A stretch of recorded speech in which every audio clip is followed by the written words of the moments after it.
4, 4, 2, dudes. Action. Okay, actually that's a cue for us to start. Hello, welcome back to another episode of 442. And I am Ben. Hey, hello. Hey, now my turn to forget. That's right. I love my Samula. Oh my Anyway, goodness. let's continue. Yeah, let's All right, continue. yeah. Anyway, I'm Ben. He's John. I'm John, yeah. And we are the dudes behind 442. So don't forget to subscribe if you, as of now, have not subscribed. You're probably a Liverpool fan. I don't know. I just had to say it there. So if you haven't subscribed, subscribe it now. Okay, this is one of the craziest football podcast channel there is. You never see two of us there. Yeah, because we're quite good. I have no idea what the hell you're talking I about. have no Anyway, idea as well. yeah, so let's move on to our first segment called 90 Minutes Of. We'll tell you later, Mola. Yep. Yeah.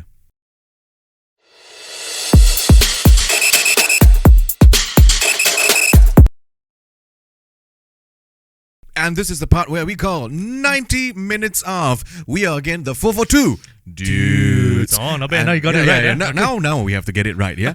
And in this 90 minutes, we're going to talk about match reviews, analysis, but more importantly, some of the highlights of the matches that went on. And you know, there were a lot of matches that went on. In fact, some of them really impressed me.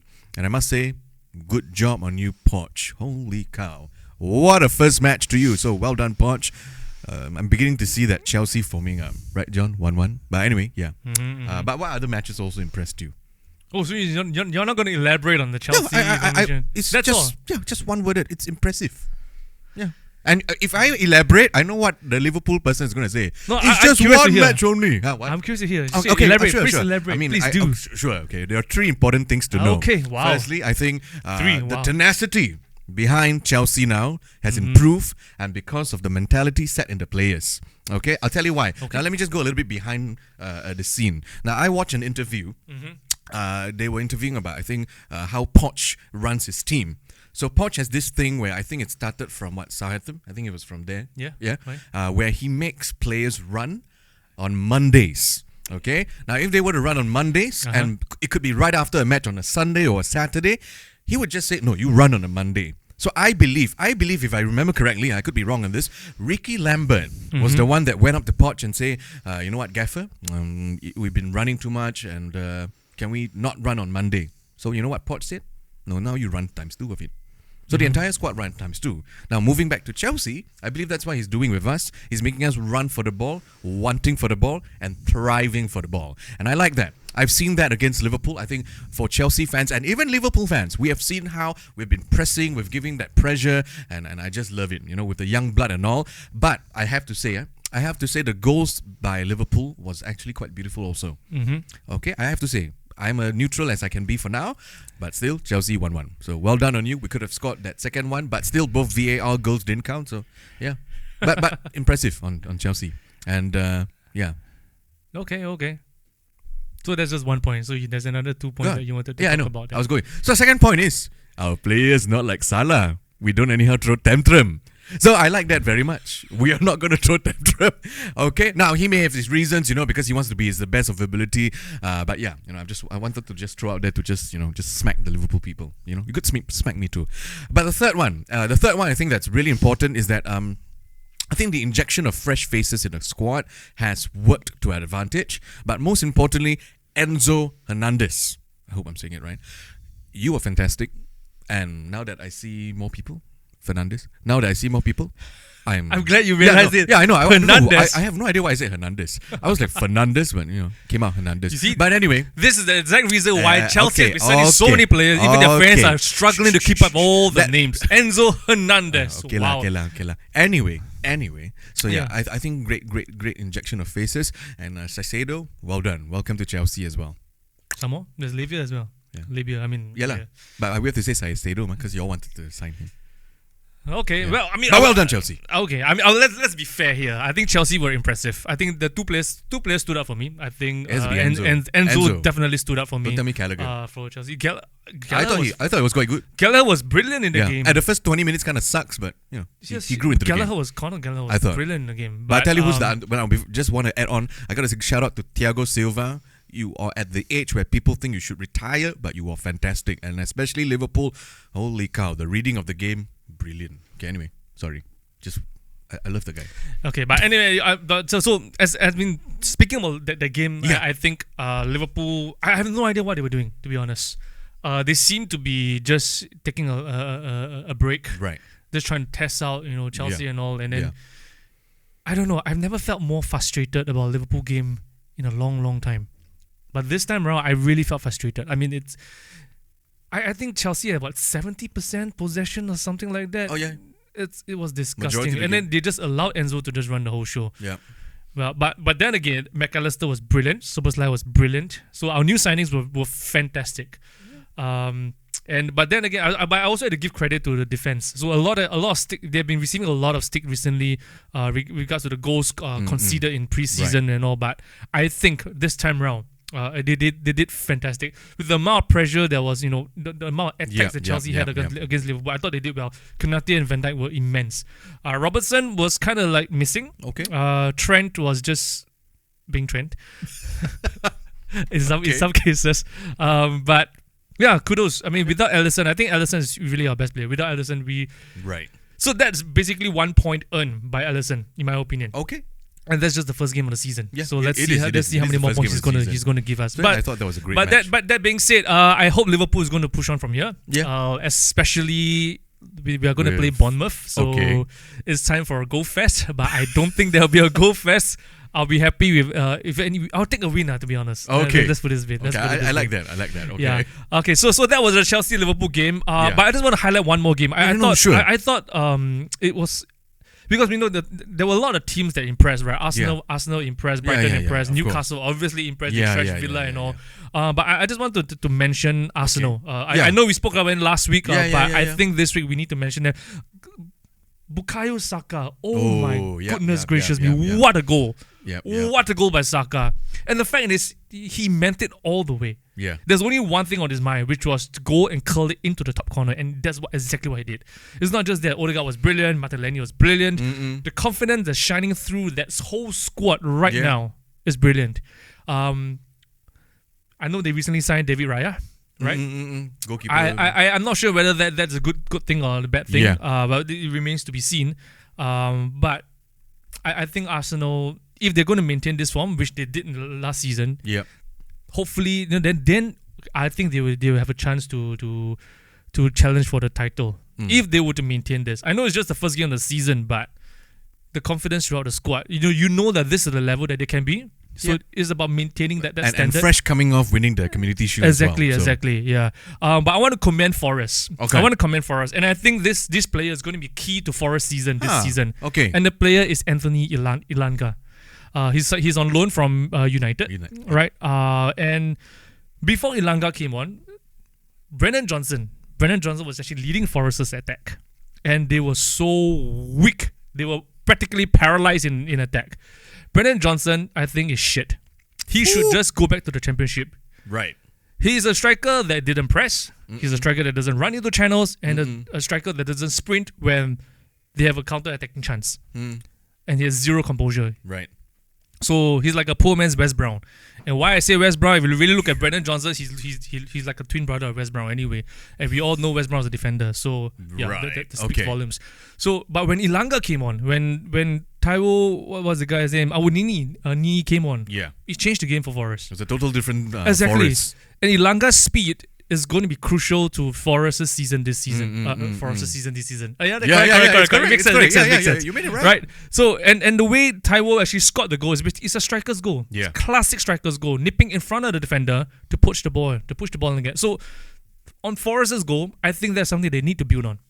This is something that hopefully Steve Cooper, I mean, I'm sure he knows it more than me, obviously. I mean, who am I, right?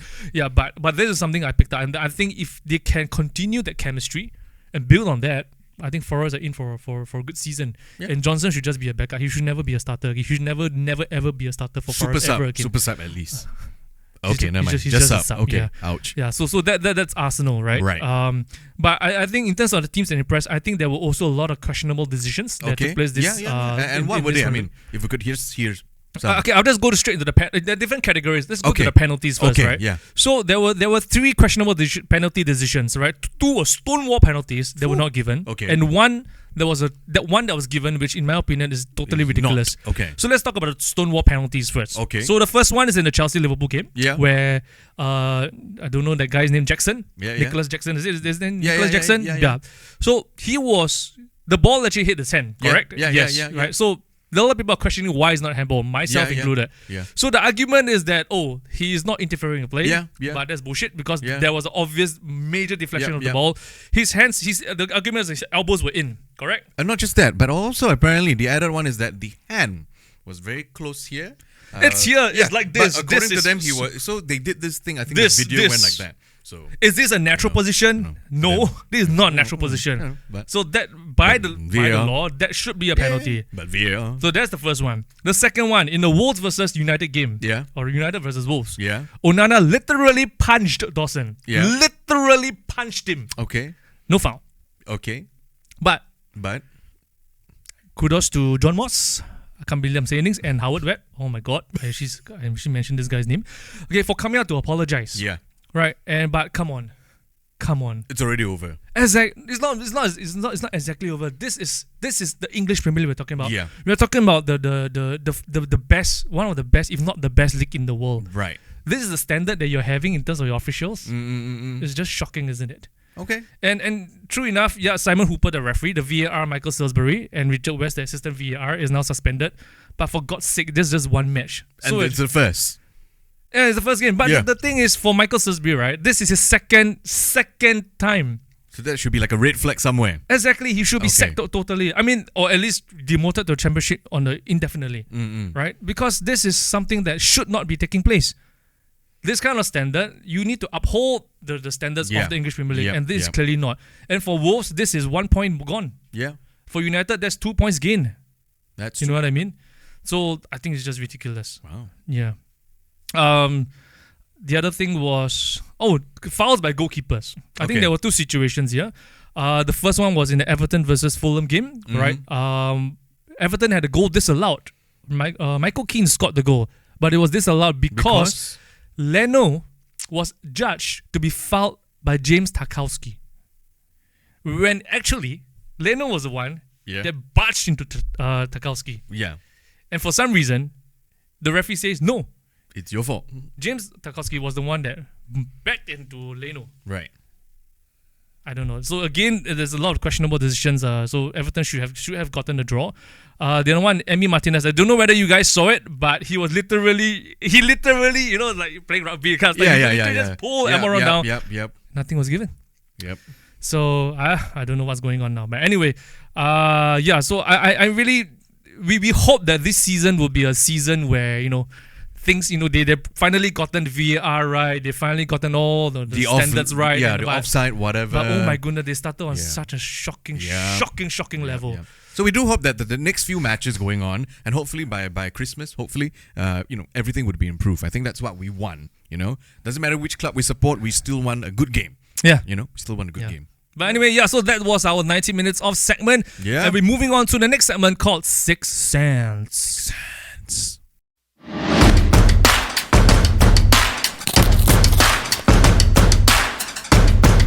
Alright, then, so this is the segment we call Six Sense, where we give you our predictions for the upcoming matches. And but before we do so, I just want to give each of us a good pat on the back. Oh yeah. Because for last week's predictions, I think we had four spot-on predictions Alright, for the game. So there were two other games that we predicted the correct winner, and then I think Ben, you were the one that correctly Chelsea, predicted Liverpool. the draw, right? Yeah, Chelsea Liverpool. For Chelsea Liverpool. Okay, anyway. Yeah, you have it. Yeah. Anyway, okay, so for this week's matches, I think we just want to focus on one game, and that game would be Manchester City versus Newcastle. So Ben, what's your take on this game? Well, I think it's going to be a high-scoring game, and therefore I predict that City's going to edge it, but it's going to be 3-2. So Man City 3, Newcastle 2. Why do you think it's going to be a high-scoring game, though? I think both teams, they have what it takes to score the goals, and both teams, they want to outclass each other. Yes, Man City has all the proven talents, Haaland and whatnot, but Newcastle as well. And also, this season, Newcastle wants to win it. Because you can see that they have been doing well last season. This season, they are going to prove that they are the top tier level. So I feel, and they have shown it against Aston Villa. Not as if Aston Villa is a simple club, and they managed to outdo them. Not just by a bit, but by a fair bit. Therefore, I think with City's, I feel that's just what I feel. City's a little bit of a down in confidence because of that loss to Community Shield may have affected something in them. I'm not sure, but I've spoken to a Man City fan yesterday, and he also said that he feels Man City is kind of a neither here or there for now. So yeah. What? I did speak to a Man City fan yesterday. Is it the same fan? Yeah, it is the same fan, So yeah. Okay. So for mine, but let's not forget though. KDB is out with a hamstring injury for the next 4 months, so that's effectively till Christmas. So KDB is out till Christmas. Will it affect their season? I think in the very first episode, I mentioned that KDB's influence is probably starting to wane, and now that with this injury, I think I think City will be tested. Tested tremendously. So now who comes in to replace him? I believe it's going to be Phil Foden. And Phil Foden's of the age where he needs to be a starter. He needs to be the one of the key players right now. So it's really down to Foden right now. If Foden can play to his potential, then yes, I think City will stand a very good chance. And for this game, I'm expecting Foden to play to his potential based on the last few games. He's, I think, kind of in form.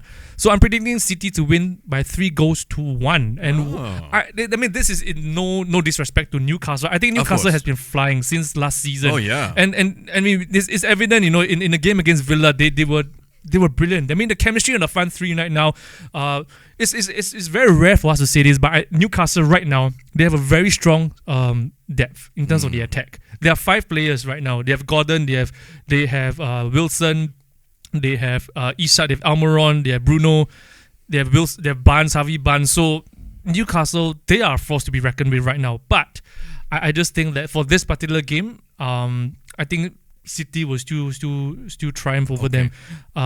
Newcastle be on the high. I think everybody is going to be expecting them to fly, but I think they'll be brought back down to earth for this one. Yeah. So even though they have no real injury concerns, but I do see City winning this game comfortably, and especially them being at home. Of course. Yeah. So that's it, man. I mean that's my take on the City and Newcastle game. Wow. Yeah. So just let us know as well, if do you feel the same way as us? I mean, both of us are saying that Man City will win this, but if you're a, what do they call it? Tuna? Is that what do they call the fans? Toons? Or something like that? Or I don't know what you call yourself. But if you disagree, let us know too. We want to know. Yeah. Yep. Just let us know. So those are our predictions. And earlier on, if you want to see the rest of our predictions, you can go to our individual frames earlier on. Just go all the way back and press the space button if you're on your PC or desktop, because that means pause. Yes. Just saying, yeah. So space button. Yes. And once again, all these predictions are really for the purpose of the show. Yeah, it's entertainment. Right? And we don't encourage any form of gambling. Yeah, so we don't support all forms of gambling. No, we're not doing that. It is just for the sake of entertainment. And yeah, we're just very happy we get it spot on. Yep. So that wraps up our segment on the Sixth Sense. So we'll see you for the next one called What's What? With Who's Who. This time we said with. Hello. Welcome to What's What with Who's Who. What? Continue. Anyway, for this segment, we're going to give you all the current interesting happenings in the world of football. Or some parts of the world, oddly say, soccer. So what are we going to start with? Oh, well, okay, so I want to say this now. Yes. John has this thing, where he keeps harping into my ear. Sometimes when I'm in the toilet, he might knock the door and also harp on it. Now, he's harping on the fact that Chelsea is not flouting the FFP rules. Well, I'm not the one that's saying this. Okay, others lah. This is basically, I mean, let's be honest. How many of you were actually thinking about that question, whether or not Chelsea are flouting the rules? Actually, I was. I mean, everybody is talking about it, right? So, I mean, how can we not look and delve deeper into this, right? So, Chelsea not flouting the FFP rules. Well, surprised to say, after reading all the countless reports, watching what Simon Jordan said on TalkSport. Shout out to you. Yeah. So I think It damn works. it works. Yeah, and you know what? This boils down to what John said in last season about Todd Bowley. Now, I was against Todd Bowley. I still am, by the way. But he said last season that Todd Bowley is going to be a good businessman for Chelsea.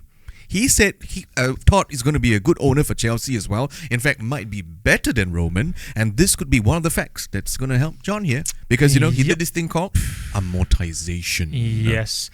Now, so let's just very quickly go through what I'm just going to for those of you who didn't watch the interview by TalkSport, where Simon Jordan basically broke it down into why Chelsea actually didn't flout the rules. I'm just going to quickly go over all these things with you guys. So from the start, what is the FFP rule? Right, basically there are two type of rules: one from the UEFA side and one from the Premier League side.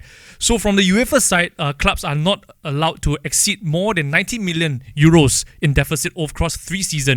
But in the Premier League, they are less strict. Yeah. The deficit they allow is 105 million across 3 years. So that's an extra 15 million. Right, that's like one player. That's the price they'll endo. For Liverpool anyway. Oh, that's true. So those are the rules. Simply put, right? And in terms of so now we delve deeper into Chelsea, how they actually managed to circumvent all this ruling. So we talk about player sales and player purchases, right? Okay. So in total, since Todd took over, he has spent about 800 million pounds. We're talking about pounds over here. In euro terms, I think it's close to $1 billion. But in terms of pounds, it's only about 800 million. And in the same duration, he has sold players worth about 275 million pounds. Right? So you're really looking at about 500 plus difference, a balance over here. Okay. And how they circumvent the rules, basically there are 3 reasons. 3 main reasons that Simon Jordan mentioned over here. The first one is, as Ben already said, amortization. So amortization, what it means is, from a layman point of term, is basically annual installments. If you want to put it that way, it's annual installments. So you realize that Chelsea has been offering a lot of long-term contracts for players. They're talking about 6 years, 7 years, 8 years, so on and so forth. And actually, this allows them to actually break down the large transfer fees over 8 years, 7 years, or 6 years. So with that, their net expense for every year is reduced. So for example, let's just look at Caicedo, for example. Right. 150 million. You just divide that by 8. That is crazy. Yeah. Right. So that's the reason why you don't really have a lot of spending in a sense. So they're doing that for so many players. So if you look at it, right, so over the last 3 transfer windows, their amortized spending is actually just 157 million pounds. And this is basically offset by the player sales in the same period. Yes. The player sales over the same period is about 150 million. So you're talking about net spend of 7 million, which is in today's terms it's really, it's not, I wouldn't say peanuts, but it's really loose change. Yeah. Right for Todd. So yeah, this is basically one of the reasons why Chelsea are not being flagged up for breaking those rules, right? So the second reason is because, and I think this is quite bonkers, to be honest, is that why Chelsea are actually allowed to do this is because the Premier League is not aligned with the UEFA ruling. It's a 2 separate ruling things. Exactly. And the reason is very simple, because Chelsea are not in Europe. Exactly. So, in order to curb all this, or rather to close this loophole, UEFA actually implemented a 5-year maximum on player contracts. But the Premier League has decided, no, I'm not going to do it. I'm the Premier League. I'm the best in the world. I'm not going to do it. And Todd, being Todd, a businessman, he decided to exploit this loophole. He did. And because Chelsea is not in Europe, no, we're not. Right? So Chelsea are not penalized by UEFA because they are not subjected to UEFA's rules for this. So that's the reason why Chelsea can continue to spend and offer players ridiculous lengths of contracts. Yeah. Right. So this is the second reason, right? And the third reason is because wages come into play. So they, in terms of players, so they managed to offset all the higher earning. So like people like Aubameyang, Havertz, they managed to offload them, and they brought in younger players, which were on significantly lower wages. So when we talk about all this deficits, it's not just about player purchase and player sales, but the wages as well. It's a lot more. It's a lot more than that. You're talking about all your income. You're talking all your expenses. So when we talk about income, is income, you're also talking about gate receipts. You're talking about merchandising. You're talking about sponsorships. In terms of spending, you're also talking about wages. Talking about bonuses. You're talking about the transport to and from the games, so on and so forth. There's a lot more things that comes into play when we are talking about the finances of a club. So with that in mind, or with that being said, this is the reason why Chelsea are not flouting the rules. Yeah. Which, as surprising as it is, I think It makes sense. it fucking makes sense. Yeah. I I know. think it's a genius. I mean, And why are other clubs not doing it?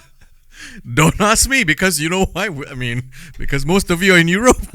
We're not in Europe. I mean, if you really think about it, yeah. Yeah, that's what I'm saying. And Why has nobody ever saw this loophole? because we're the only one that is not in Europe and have money.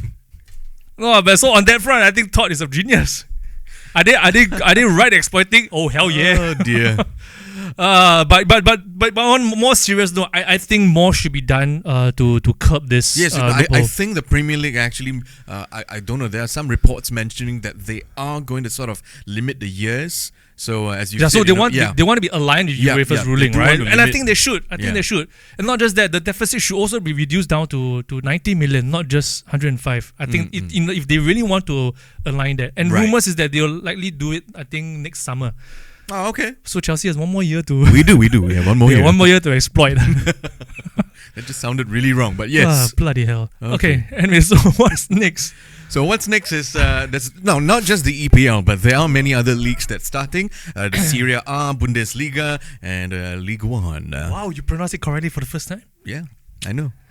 Change man. Speaking of League One, Mbappe is now back in favor Oh. with PSG. Exactly, but do you know why? Yes, but Okay. okay, wait, you say first. You say Okay, first. so Why? so apparently there are reports saying that the reason why he's staying is because of two things. What is Number it? one, they so happen to sign one of his bestest friend, Dembele from Barcelona. Okay, or don't know where. No, I'm just saying. I know you didn't expect me, right? He didn't expect me, no, to say that. Yeah, I'm just saying they signed him. You know. Okay, and next. they're good friends. Yeah. Alright. I know. And you know what's the next one? Because of Neymar. Why? Because he didn't want to play with Neymar. Did you know that they are actually not gelled together? See, I'm throwing everyone a thing that they thought I'm going to talk about something else. But no, I'm just saying right now, because of these two reasons. Now, I know you have your own reason, but I'm letting you know. These are reports that I've read that apparently these two important factors, because of Dembele and as well as Neymar. So you notice the timeline. When they signed Dembele on August 12th, okay, and the whole Neymar moving over, all right? Yeah. That's why he decided to stay. Mbappe. Sorry, just wanted to add that fact. I was very proud. Okay, well done. Good job. Let me give you an imaginary pat on your back. Okay, now you can say that your reason for Mbappe.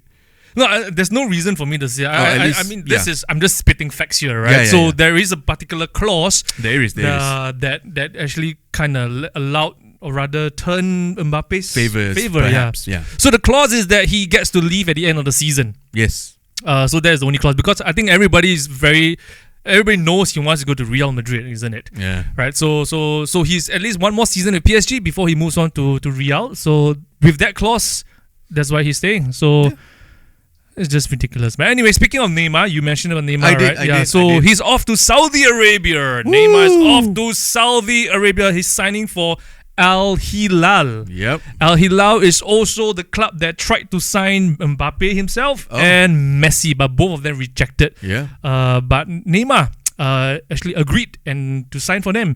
And Money. after so many there were reports to mention about what the clauses that were included in his contract. I think if I'm Neymar, I'll just go. I man. mean, It's madness. So if you guys are wondering what are the clauses, we're gonna put it out on screen right now. These are some of the clauses that has been included in Neymar's contract. An $80,000 bonus for every win that Al Hilal has. So it's like he can just sit on the bench, shake. yeah, his just sit on the bench and sit. leg. He can just shake his leg on the bench, Yeah. and he gets $80,000. and do that same face that's showing on screen now. Yeah. Holy cow, they look alike. That's not more. That's not all. Okay, what else? He also has a huge house, Okay. and according to The producer's wife, it's actually a castle. I mean, it's not a house anymore. It's a castle. I have no idea what's going on. So apparently he has like 40 bedrooms. He has five luxury cars. There's a Don't know how swimming many people pool he's and living in the whatever. house lah. So the house was given to him. Yep. And not just that, I think this is the most ridiculous one of them Tell all. us. And do that face afterwards. He gets $500,000 for every post or story. Did you just say $500,000? $500,000 for every post on social media that promotes Saudi Arabia. $500,000. Holy cow. Just to post Yeah. on social media. We'll just take $50 if we post about Saudi Arabia. Just saying, $50. SGD. Well, so anyway, on that note, so if you guys want to give you a shout out or anything, no, we're not asking for much. Maybe just $50. Could be. Just to promote anything you want to promote. Okay, not anything. Still subjected. Better save us. That's true. Oh my, that's ridiculous. So I mean, with that, who's gonna say no, man? I know. That's the thing, the Saudi league, the Saudi Pro League is just growing immensely in that sense, immensely. Growing what? Growing lah. Okay. Growing. Don't know growing what, but they're growing. I mean, look at the number of people they're buying. Holy cow. But it's true, huh? What? They're growing. They're definitely growing. I'm just saying. But I mean, I've given out the number of players that went to Saudi already. I know, everyone's going there. The next thing you know, some of our local telcos going to buy the license for that. I think so too. No, there's another thing that's quite ridiculous right now. I think I read an article to say that the Saudi FA is in talks with UEFA. Yeah. The Saudi FA is currently in talks with UEFA about allowing the SPR, the Saudi Pro League clubs to play in the UEFA Champions League. I know, insane, right? And if that happens, Cristiano Ronaldo is back. But it's not important. The whole point is Saudi. No, I think that's just ridiculous. I know, but they got money. I'm just saying they got money. Saudi's going to control the world, you man. have no idea what's going to happen. Well, so yeah. Liverpool soon. Bloody ridiculous. Yeah. Let's talk about what the hell do you just say? Anyway, let's move on. Talk about impact. Yeah. Let's move on to players' impact. Okay. So we all know this whole Saudi thing that came was because of Cristiano Ronaldo, right? Yeah. So the number of players going to Saudi, maybe Love Scarlet. Now they're talking about UEFA, and so he's the real influencer in my opinion. You're talking about the next guy. I mean, Cristiano, he's the real Cristiano. influencer. Yeah, no, he is. Talk about players' impact and all effect, right? He is real. I mean, in the World Cup, one shake of the bottle, and then 4 million gone for one. But while he's a general influencer, I think there is one specific superstar that I feel is a football or soccer influencer. Because he's now wearing pink. He is wearing pink. That's true. It's true. And he is the player that Inter Miami just signed. Lionel Messi. Woo. Okay, anyway, I was trying to do the Neymar face. But yeah, I mean, when they... Messi did that as well. Oh yeah, actually, now you mention he did. And Messi has a lot of Marvel kind of goal celebration. But in any case, I think that guy is fantastic. Ever since he joined, he turned Inter Miami into a winning team. Okay, they've been losing. Lose. But end up he come in, win. There's 9 goals in 6 games. 9 goals in 6 games. And guess what? He's only 21 goals away from being the all-time top scorer for Inter Miami. And not just that. He has led the team to their first cup final in the history they played. Only playing half a dozen games. So that's what you said? Yeah, players in fact. And they also qualified for the what? CONCACAF. The CONCACAF Cup. Yeah, so, I mean, what an impact. Well, he is Messi. Yeah. Now, speaking of other players, let's talk about Harry Kane. Wow, what an impact, man! Indeed, he brought over his Spurs aura over to the Bayern Munich. The Spurs curse. I won't call it a curse. I'll call it the aura. The aura. The Spurs aura of not winning any trophy. He brought it over to Bayern, and Bayern got trashed by RB Leipzig. In the DFL Super Cup. Not just 1-0, 2-0, but 3-0. Then he almost got a hat trick against Bayern. So Danke. I think there was one very interesting reel that took place. Where which one? I think Bayern was trying to contest. Right. And then he came forward to the official. He wanted to complain. He realized he doesn't speak German. I don't understand what they're talking about. He looked so lost. And that looked quite funny. But then again, well done to Harry Kane. I think he just got in his Bundesliga debut. He actually scored a goal and had an assist. Assist, right? Yeah. So yeah, well, we're looking forward to more goals from Harry Kane in the Bayern jersey. So hopefully, you will finally win a trophy. You probably will. Yeah, so I think that's it, man. It is. So, if you have anything interesting to tell us about what's going around the world in What's What with Fuzu, let us know also, okay? Or we want to know. We really want to know. Or if you want to be in Saudi. Actually, this is the part we're supposed to end. So we should end now. So bye. Yeah, bye. We'll see you next week for more news and more analysis. I think he just said cut. On 442 Dudes. Dudes. I think he just said cut though. But Really? Dudes. Never mind, I heard cut. Cut lah.